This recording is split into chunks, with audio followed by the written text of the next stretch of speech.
Hey y'all, it's your friend D, and in today's video, we're finally starting our Barbie Village series. Now, this is going to be a village that I can display at Christmas time and decorate it all nice and pretty, or I can even pull it out and display it for the springtime or fall. But it is going to be a very large village, so I'm going to display this on my dining room table. Now, my table is 76 inches by 40 inches. If you're going to do something like this, you might want to check the measurements of wherever you're going to display it, as well as make sure you have enough space to store it. I had to make some space in my craft room to store these pieces that I'm going to be making. But also, something that I think is going to help me is I went to the Dollar Tree and got some of this craft paper. This was just in the mailing section with the envelopes, and bubble wrap, those type of things. You might be able to find it over with the wrapping paper also. But I took a few rolls of this and laid it out on my table and cut it to the size of my tabletop. That way, when I need to check the buildings, like lay them out on my table, I don't always have to go and clear off my dining room table. I can just roll this out on my craft room floor and put the pieces on it, and I'll know for sure that it will fit nicely. So I think that would be very helpful for some people. And also going forward, guys, I just want you to keep in mind that these videos in this series, they are not step-by-step tutorials on how to do this. I'm learning as I go along, and I just want you guys to come on the journey with me, and maybe you know some things that can help me get even better at crafting. So now, guys, let's just get into this video. Okay, guys, so I've decided that I'm going to start with what's going to be my shopping plaza. Now, all of the shops in this section of the village are going to look exactly the same for the most part. There will be a little bit of tweaking here and there, but the facades will all be the same. So it'll make it easier for me to make these, because once I get one made, I should be able to just go through the other ones pretty quickly. So what I'm going for is what I've seen in some pictures of Paris, and I'll put a picture up right here. So I noticed that they have a lot of shops that they've inserted in their older limestone buildings, and it's just so beautiful and just looks so crisp. And the only thing that they've changed is they may have put brand new doors and windows in, but they've left the building pretty much the way it was. And so that's what I'm going for. I've created my diagram, or my sketch of what I want my buildings to look like. I've used this grid paper, and you can see the squares here. I think Dollar Tree does sell some of this, and I know you can get it at Walmart. But I had to piece together a few sheets to get it big enough for what I needed. So this is what I came up with. And there are some elements that we'll add later. But basically, I took a piece of Dollar Tree foam board, and the foam board is 20 by 30 inches. And my drawing is 20 in height and 12 inches across. So I was able to get two on one sheet of Dollar Tree foam board. If you get foam board from somewhere else, the sizes may vary. But what I've done for the front facade, I just took, let me get my tool here. Since I didn't have any tracing paper, and I didn't want to do the old school method of taking my pencil and, rubbing the lead against the back of the paper, then tracing. Yeah, I didn't want to do that. I just took this little tool that I found at the Dollar Tree. Has these little balls on the end. And I took the one with the smaller ball, and I just kind of rubbed over where my lines were.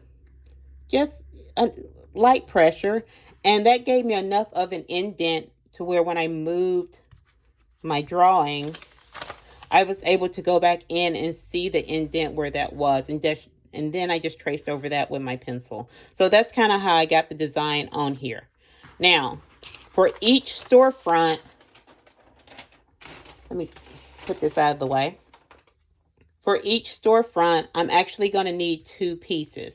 So this is the first piece. There will be a second layer underneath it.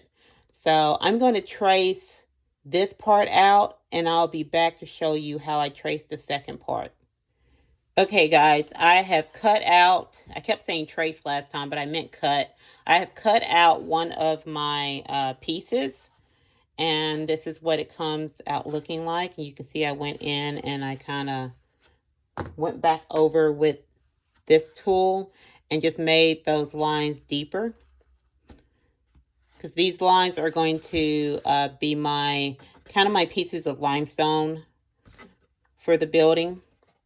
And now I need to trace out what's going to be the, let me see if I can explain this, because once again, guys, I have this image in my head and I hope this works. So I want it to be kind of a recess right here. So as you can see, I have this cut out. And now we're going to do that. And I'll have like this recess to where I can maybe put the store sign in there. So that's my thinking on that. And also, I need to make this a little bit more sturdy, because with Dollar Tree foam board, what happens when you peel off that top layer of paper, I still have the back layer on, but when you peel off these layers of paper here, it kind of starts to warp, which is fine. There's different ways you can fix this. One of the ways I'm going to fix it is to just glue another piece onto it, as well as you can use some cardboard, and that should help. But and I'll also be adding some other things that'll help with the bending, so I'm not too worried about it. So, but I need to get my door frames here. So here I just cut out the entire door, including the frame. Now I need to cut out the second piece that has the door frame. So let me trace that and I'll show you what I'm talking about.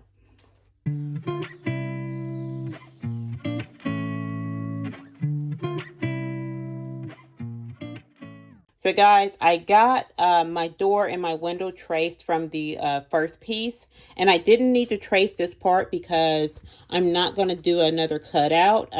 This will just be the back of this section here. As you can see, it kind of gives like this recessed portion, and that's going to be where our store sign sits. But for the window and the door, I want the frame to be on the second piece. So it looks like it's also kind of recessed within the limestone. So I'm going to trace inside the lines here. I'm going to trace in a 1/2 inch to give myself a little ledge, and I will cut out within that those lines. So guys, I have my inner lines drawn here, and that's what I want to cut out, is this middle part here. So I'm only going to do one for now, and I'll set the other pieces aside so we can just assemble the one building. So we're going to go ahead and cut this out, and I'll show you how it fits with the first piece. So guys, I have both of my pieces here for the front facade. This is the main piece that will be on top that has the lines carved into it. And this is the second piece that doesn't have any lines, and it has the frame cut out for the door and the window. And here you can see I did not cut anything out at the top. So what I'm hoping is going to happen is by laying these on top of each other, let's see, how did I do? Yeah. So I'll end up with this recess here that I can put either like the store sign, or maybe like the address number or something there. And then I have the window sill and the window frame and the door frame carved in there, because I'm not going to make it to where this door opens. I just think it'll be better for this. So guys, the next thing that I want to do to my shopping plaza is something I did in my very first one I made. I kind of followed a My Froggy Stuff tutorial to make this. You can see I used some of her printables. But then I did some extra stuff to mine. This is one that I was going to actually kind of redo. I put some more paper on the side, but I've decided to scrap this. So if you look here, you can see these kind of like a faux column thing here. And that's just some dowel rods that I kind of glued together and painted over and distressed just a little bit. And then I took some poster board here, or not poster board, paper board, and layered it to kind of give this little like the base of the column, I guess it would be called. And I did this because where I grew up, my downtown area, the buildings have these on them, and I just thought that was a neat little decorative piece there. And then I did this little thing down here. So I think for this one, guys, we're going to go with the bigger rods here. And these are actually bamboo skewers from the Dollar Tree. They got these really big ones in. I'm not sure how long these are. Let me check real quick for you guys. Okay, from tip to tip, they are 32 inches. And they are bigger than the ones they usually have. So I think this is going to work. So let's go ahead and let's glue these two pieces down, and then we'll cut our wood pieces to size. Okay, guys, so I did glue the two pieces together, and I don't know if I should have or not, because now I'm thinking when I go to paint the trim, I don't know. But I'm going to give it all a base coat of black anyway, and I want the trim to be black. So I just have to make sure I'm very careful when I go to paint the stone part. But it did flatten out a little bit. I added some books to the top of it to help it. And I just used some tacky glue to do that and left it for a few hours. And I cut my rods here to 16 inches. And let me see here. And I have these little extra pieces from all the cutouts that I did. And I did 2 inches by 3/4 an inch. So guys, my plan is to add the foam pieces here and at the very top. And have 3 of these in the middle to kind of make my little column. And I haven't decided what design I'm going to carve into these yet. Whatever it is, it's going to be pretty simple. But let me get all of this glued in place, and I'll be right back. Okay, guys, so I have my faux columns in place. And I don't know if I can fit it all in the frame here. But this is what it's looking like. And I used both my craft glue, which I'm actually running out of, and my hot glue. The hot glue just helped me keep it in place while I was letting the craft glue sit, because the craft glue is going to give me a stronger bond. And for the little extra pieces I put here, I just took this same little tool from the Dollar Tree, and I traced in a triangle on all of them just to give it a little bit of extra decor. So yeah, you can, so here's what the top is looking like. So I think we're ready to paint. And my first coat is going to be a mixture of Mod Podge and black paint. And I usually keep some mixed up in this little bottle. But I've seen people do it with Elmer's glue and black paint. And you don't even have to do this step if you don't want to. You can just use whatever paint you want to be your base coat.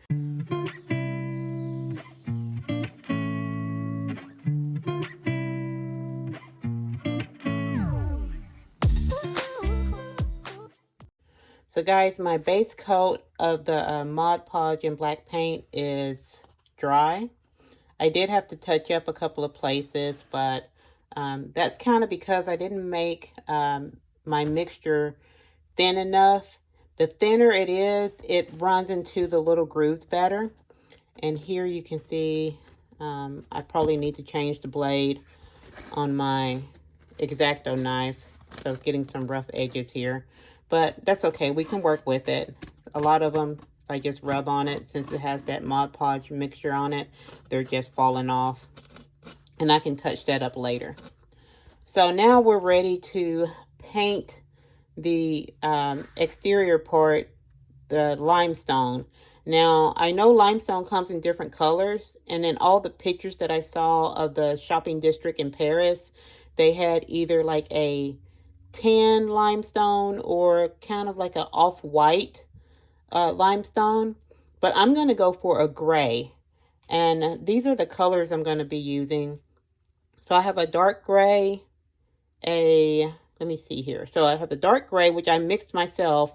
Couldn't find one in the store that I liked. So I just took some white paint and black paint, mixed it until I got the color that I wanted. And, oops. And the second color is elephant gray, which I found at Walmart. And then last, the lightest color is going to be this granite gray.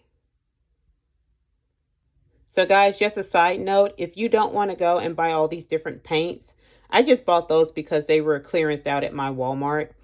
But if you want to save a little money, just buy the black and white paint. Mix your dark color first, and as you go through using it, once you're done with your darkest color, add a little bit more white to it until you get the colors you want. So just keep doing that until, then you'll get your second color. Then when you're done using that, add a little white to that, and then you'll get your lighter color that you want. So just a little tip to save some money. Okay, guys, so I have the first coat of dark gray on this one, and I'm waiting for that to dry. But I wanted to show you on one that I haven't put the gray on yet. So this one just has the black Mod Podge mixture on it. So you can see a slight difference in color. And also, I wanted to show you how these buildings are going to connect to each other. So there'll be individual stores, but I wanted to look as if they're all part of the same large building. And so I had to make sure that all of my lines were matching up from building to building. So this is kind of what it will look like when it's all set up together. So guys, our dark gray has dried, and so I'm going to go in with the next color up, the medium gray. And this is kind of going to be a dry brushing. Actually, I'm going to I put some of that craft paper down, guys. I'm just going to use that to kind of get some of that off my brush. And I'm just doing this with no rhyme or reason. I just want a pretty light coating of it on, because I don't want to lose the darkness that's in the creases here. So I'm just lightly brushing over it. So guys, so far I have the medium gray on this one, and this one still just has the dark gray on it. And so I dry brushed the medium gray on this one, and I'm trying to trust the process, but I don't know just yet. I watched several other YouTubers, their tutorials on how to paint stone. And yeah, maybe once I get the dry brushing of the light gray on it, it'll look better to me. But it's still a little too dark for me. So I'm tempted to add more of the medium, but something is telling me don't do it. Just wait until I get the other lighter gray on it. And something else I just realized I did not do is I didn't continue these lines through my little columns here. And it's okay, but I know in real life, if you look at columns that are made out of stone, they do have lines because it's not one whole piece. It's pieces stacked on top of each other. So yeah, I should have put lines there, but we live and we learn. So I'm going to continue with this and put the dry brushing of the lighter coat on and see what we end up with. So guys, here it is. And I like the way it came out. I guess I just have to trust the process. I think it's looking pretty good. Yeah, I think the more I do it, the better it'll get. Compared to this one, you can definitely see all of the colors that are in here. But I think I might change my mind on the door frame and the window frame. I think the black is what's throwing it off. I think if this was the lighter color, the black would look better. So I may have to go back and paint these white or just a lighter color. I'm not sure. So I have to do touch-ups on it anyways. You can see I got some of the gray around the edges. And this was just the base coat anyway. So yeah. But let's move on. I'm going to get all the other storefronts painted, and then we'll start putting the structure together. So guys, I have my front panels drying with the last coat of light gray paint on them. Now I have to try to figure out how to do the rest of the building. And I've watched a couple of those hidden doll rooms, folding doll rooms, book doll rooms. They go by different names. And I like the way that My Froggy Stuff, Toya over at My Froggy Stuff does hers.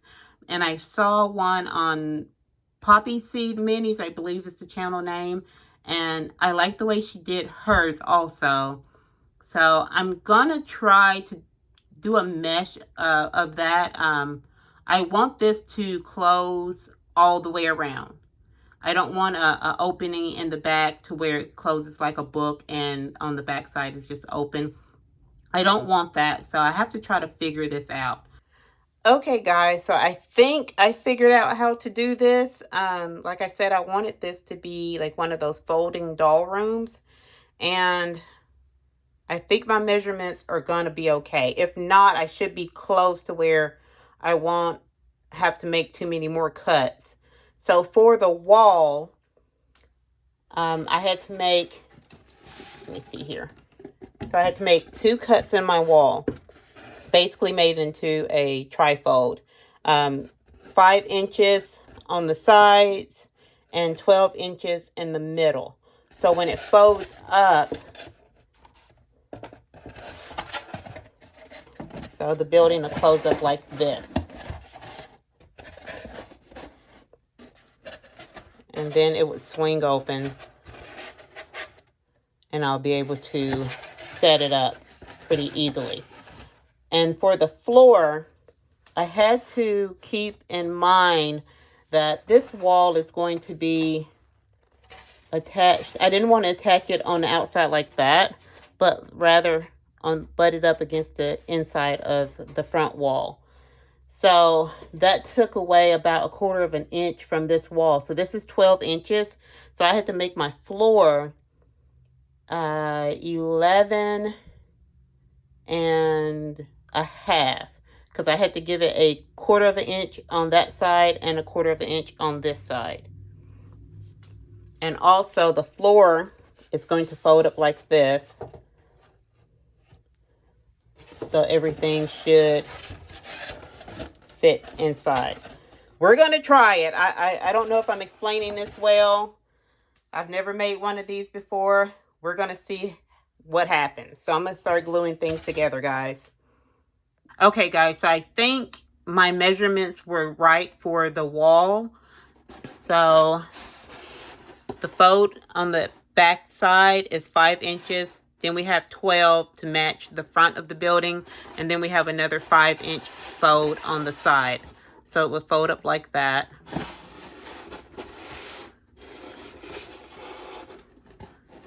So, but I think I went wrong with my floor measurement. So I think here across is correct, because I knew I couldn't cut it exactly 12 inches to match the front wall, because I needed space for the wall over there and for this side to wrap around and touch the front wall. So I took off 1/2 inch, I guess front to back here. But going across, I took off 1/4 of an inch because I thought I needed for when it's open, but I don't know if you guys can see. Let me move it over some. And you can see there is a little bit of a gap there. So I cut this down to 16 3/4. The back wall is 17 inches. I should have just left the floor 17 inches. So I think I'm gonna cut out another piece and then I'll glue the floor, the front portion of the floor in place. And I'll be back and show you. Okay guys, so I don't know what's up with my math skills, but it's not working out for me. So my back wall is 17 inches. I recut the floor to 17 inches. Originally, I cut it to 16 3/4 inches. And, you know, I had this little gap. Well, I still have one. So I'm just going to let it stay because I don't want to cut another piece just to add a little bit more. And I don't think you're going to really see this anyway. This flap is just here to help close the building off when it's not in use. But the floor folds up and I can turn it around. And there we have it. Okay, guys, so let's talk about this building just a little bit. I'm happy with the way it came out. I do need to practice on my painting technique, but I have 4 more buildings to finish, so I'll get some practice in. And I'm happy I figured out how to do the folding doll room. And for all of these buildings, I wanted to make sure that I left this space here, not only just for storing the items that will be in each store, but I want to create some kind of display so when the stores are closed like this into the smaller box, you can still see a display inside instead of just everything thrown in there. So I will be putting the plastic in the door and the window, but I'm not going to do that yet because I don't know how I'm going to decorate the inside of each store. I think I'm going to have 3 stores that have permanent names and items inside, and then I'll have 2 stores that are kind of rotating. I can change those out whenever I want to. And for the sides, I think I'm just going to paint the sides in the dark gray because these are going to be sitting side by side to each other, and you won't really see the sides of each one. Maybe I'll do this on the end of one of them, just the ones that are just going to be the anchor stores. But other than that, I think it came out really good. So here's Roger. And I wanted to use a Ken doll because, you know, they're slightly taller than Barbies. And I wanted to make sure that when he's standing in front of this door, it looks like he could actually fit in it. Because if I just would have went off a Barbie doll, you know, he might look like he's going to hit his head walking into the door. So I'm happy with the way this all came out, guys. So my friends, that's going to be it for this video. If you have any questions about anything you saw in this video, please leave it in the comments below. I will try to the best of my ability to answer your questions. If you know of any tips and tricks that could help me going forward with my other builds, please leave that in the comments below. And if you liked the video, give it a thumbs up, subscribe, and turn on your notifications. Until next time, friends, bye-bye.